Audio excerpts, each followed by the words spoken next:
هل يعود حكيم زياش إلى الوداد؟ السر الخطير الذي لا يعرفه أحد.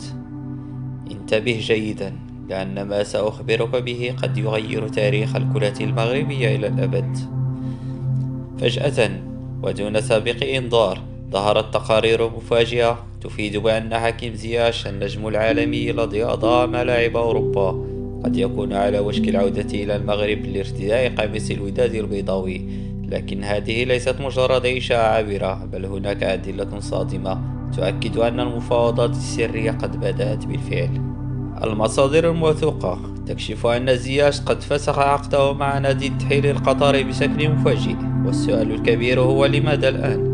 البعض يقول إنه يريد العودة إلى وطنه قبل كأس إفريقيا 2026، والبعض الآخر يتحدث عن ضغوط جماهيرية هائلة بعد أن هتفت جمهور الوداد باسمه في المدرجات ونشروا لافتات تدعمه في مواقفه الأخيرة تجاه فلسطين.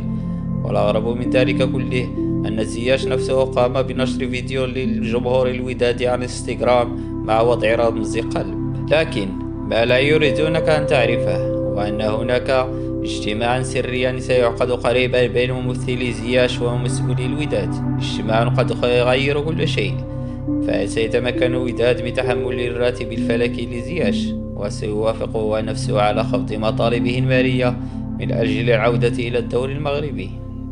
إذا كنت تعتقد أنك تعرف كل شيء عن هذه الصفقة فأنت مخطئ تماما، لأن هناك مفاجآت أخرى ستكشف قريبا، مفاجآت ستعلن في الأيام القليلة المقبلة. لذلك لا تذهب بعيدا وشغل جرس التنبيهات الآن، لأنك لن تريد أن تفوت أي تفصيل من هذه القصة المثيرة التي قد تنتهي بتوقيع زياش مع الوداد في أي لحظة. شاركنا آراءك في التعليقات. هل تريد زياش في الوداد أم أن هذه الصفقة مستحيلة؟